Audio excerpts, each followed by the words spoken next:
আসসালামু আলাইকুম। আজ চতুর্থ বর্ষের পার্শিয়াল ডিফারেনশিয়াল ইকুয়েশন চ্যাপ্টার 1 এর এক্সাম্পল 15 সমাধান নিয়ে আলোচনা করব। তো এখানে আমাদের কি করতে হবে, ফাংশন অর্থাৎ যে ইচ্ছামূলক ফাংশন আছে, এই ইচ্ছামূলক ফাংশন অর্থাৎ এখানে এফ অফ এক্স মাইনাস এটি এবং ফাই অফ এক্স মাইনাস এটি অর্থাৎ ফাই এর ফাংশন এবং এক্স এফ এর ফাংশন, এগুলো অপসারণ করে আমাদের অন্তরঙ্গ সমীকরণটা বের করতে হবে। তাহলে এখানে আমাদের ফাংশন হলো কিসের, এফ এর এবং হলো ফাই, এবং এফ এবং ফাই এর মধ্যে আবার এক্স এবং টি চলকের বা স্বাধীন চলকের কি আছে, আমাদের ফাংশন রয়েছে। তো আমাদের কি করতে হবে, এক্স এবং টি এর সাপেক্ষে আমাদের আংশিক অন্তরজ বের করতে হবে।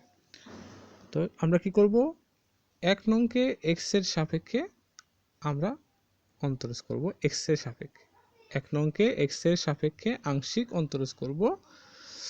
তাহলে আমরা এখানে করছি এক্স এর সাপেক্ষে আমরা যদি কোনো ফাংশনের অন্তরজ করি তাহলে এফ প্রাইম এক্স মাইনাস এটি, যে এটা কিন্তু আমাদের এক্স না, এটা হলো এক্স মাইনাস এটি।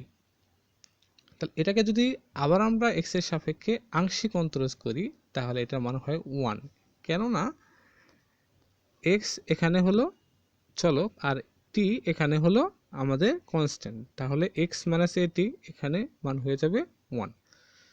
সেমভাবে ফাই প্রাইম এক্স প্লাস এটি, ইহার মানও হয়ে যাবে, অর্থাৎ ফাই অফ এক্স প্লাস এটি ইহার অন্তরজ করলে এটার মান হয়ে যাবে ফাই প্রাইম এক্স প্লাস এটি। এটাকে আমরা আবার ডিফারেন্সিয়েশন করব, অর্থাৎ দুইবার করব এক্স এর সাপেক্ষে। তাহলে এটা যদি আবার করি F double prime X minus এটি হবে এবং পরের বার F phi double prime X plus এটি হবে। এটাকে আমরা 2 নম্বর সমীকরণ দেব।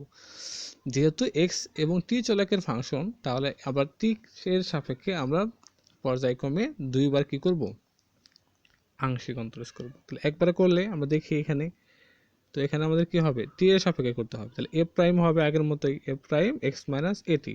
এখন এক্স মাইনাস এটিকে আমরা যখন টি এর সাপেক্ষে আংশিক অন্তরজ করব তাহলে এক্সটা তখন কনস্ট্যান্ট, তার মানে মাইনাস এটি এর ডিফারেন্সিয়েশন করলে হয় মাইনাস এ, এই মাইনাস এটা আমরা এ যেখানে সামনে লিখে দিয়েছি।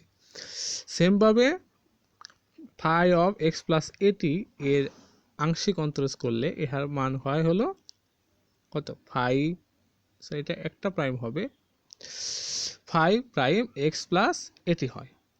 আবার এক্স প্লাস এটিকে এক্স এর টি এর সাপেক্ষে আংশিক অন্তরজ করলে ইহার মান হয় এ। এখন এটাকে আমরা আবার করব, তাহলে আবার করলে কি হয়, এ স্কোয়ার আসবে, অর্থাৎ মাইনাস এ আসবে আবার, তাহলে মাইনাসে গুণ করলে এ স্কোয়ার হবে। আর এখানেও এ গুণ করলে হয়ে যাবে এ গুণ করলে হয়ে যাবে এ স্কোয়ার। এখন এখান থেকে আমরা কি করতে পারি, এ স্কোয়ার কমন নিতে পারি। কেন কমন নেব, কমন নিলে এ যে রাশিটা পাওয়া যায়, সেজন্য আমরা কি করব, এ স্কোয়ার কমন নেব। তাহলে কমন নিলে এইটুকু আসে। এখন এইটুকুর মান আমরা কি লিখতে পারি, এই যে এটা লিখতে পারি, এইটুকু মানে হলো del del x square Z.